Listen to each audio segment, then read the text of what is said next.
दोस्तों, अगर आप न्यूमरोलॉजी सीखना चाहते हैं, अगर आप पामेस्ट्री सीखना चाहते हैं, यदि आप कुंडली सीखना चाहते हैं, यदि आप वास्तु सीखना चाहते हैं, दोस्तों इसके हर एक सेक्शन में 60 वीडियो मिलेंगे। दोस्तों आज हम बात करते हैं कि शादी के बाद आपका विदेश यात्रा होगा या नहीं होगा, इसके बारे में, और शादी के पहले ही होगा या शादी के बाद होगा, इसके बारे में। इसके लिए आपके कुंडली में कौन से ग्रह का प्लेसमेंट कैसे होता है, उसे आप अच्छे तरह से समझने का कोशिश पहले करना। देखो दोस्तों, हमने इसमें मेष लग्न की एक कुंडली बनाई है। ये हम मेष लग्न की इसलिए बनाया है कि आपको समझने में सुविधा हो। पहले में मैंने 1 नंबर डाला है, यानी कि ये मेष लग्न की कुंडली है।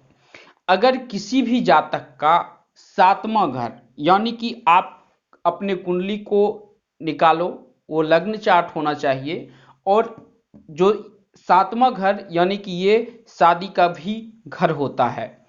अगर इसका घर, इस घर का मालिक यानी कि 7वां होता है तुला, ठीक है, और तुला के जो मालिक होते हैं वो शुक्र, यहाँ पे हम दे रखे हैं आपको सुविधा के अनुसार कि इसके मालिक अगर नवम में बैठा हो, इसके मालिक अगर नवम में बैठा हो तो आपको विदेश जाने की इच्छा भी होगा और विदेश जा भी सकते हैं, वहां कुछ दिन रह सकते हैं।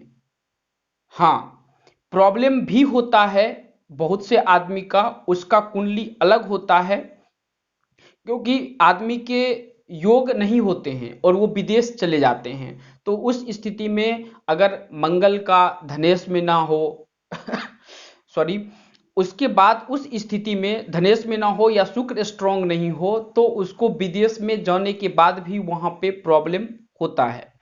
तो अगर इसका मालिक यहाँ पे हो तो भी आदमी विदेश शादी के बाद जा सकता है।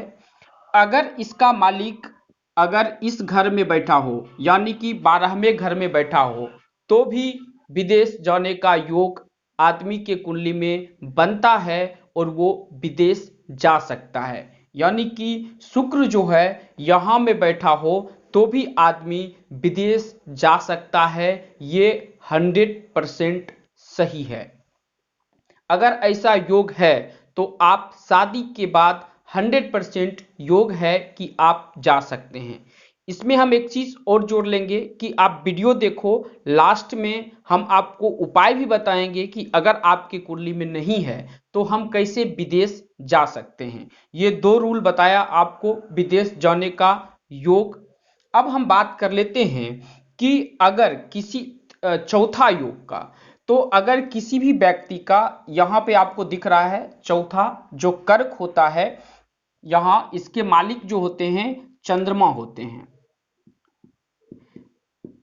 चंद्रमा, इसके मालिक चंद्रमा होते हैं, और इसके मालिक अगर इसमें बैठा हो, 12वें भाव में बैठा हो, यानी कि चंद्रमा इसमें बैठा हो, या 12वें का जो होता है वो मालिक बृहस्पति होते हैं, ये बृहस्पति अगर यहाँ भी बैठा हो तो आदमी विदेश जा सकता है, विदेश में रह भी सकता है। ये शादी के पहले का योग है। ये दोनों मैंने बताया कि शादी के बाद का योग, और ये है शादी के पहले आप इस स्थिति में विदेश जा सकते हैं। अब हम बात कर लेते हैं कि ये तो आप समझ गए। हाँ, इसमें एक चीज और होता है। पहला जो है आपको दिख रहा होगा यहाँ मेष, यानी कि मंगल, यहाँ इसके जो मालिक हैं वो मंगल हैं। अगर मंगल यहाँ बैठा हो, इस घर में मंगल बैठा हो और इसके मालिक यहाँ बैठा हो, तो भी विदेश जाने का योग होता है। इस स्थिति में आप, यहाँ पे सिंपल हमने बताया है, आप जब देखेंगे तो हो सकता है यहाँ पे 2 ग्रह 3 ग्रह भी बैठा हो, यहाँ भी 2 ग्रह 3 ग्रह बैठा हो, यहाँ भी 2 ग्रह 3 ग्रह बैठा हो, यानी कि तुला है तो यहाँ शुक्र के साथ में बुध भी हो, शुक्र भी हो, और केतु भी हो, यहाँ अगर राहु है तो यहाँ केतु भी अगर आ जाएगा तो भी योग बनेगा। लेकिन उस स्थिति में, किस स्थिति में बनेगा, तो उसका दशा या अंतरदशा वो देखना आपको बहुत जरूरी है। या उसकी डिग्री कहीं वो अस्त तो नहीं है। अगर अस्त है तो उसका उपाय करना बहुत जरूरी है। उपाय करके अगर आप विदेश चले गए हैं, कुछ भी योग नहीं है, आदमी को पता नहीं होता है और विदेश चले जाते हैं, वहां पे जॉब की प्रॉब्लम्स होती है या रहने की प्रॉब्लम्स होती है या हस्बैंड वाइफ में नहीं बन पाता है, ऐसी प्रॉब्लम होती है, तो इस स्थिति में आप अपने कुंडली को देखो, उसमें कुंडली में डिग्री देखो और किस दशा या अंतरदशा में ये प्रॉब्लम आपको क्रिएट हो रहा है वो देखो और उस हिसाब से आप उपाय करो। उसका प्रॉब्लम का सॉल्यूशन जरूर आपको मिल जाएगा। अब हम बात करते हैं उपाय के बारे में। दोस्तों, अगर आपकी कुंडली में राहु, शनि, चंद्रमा और मंगल ये सब अगर सही है, हद तक सही है, तो आप विदेश जा सकते हैं।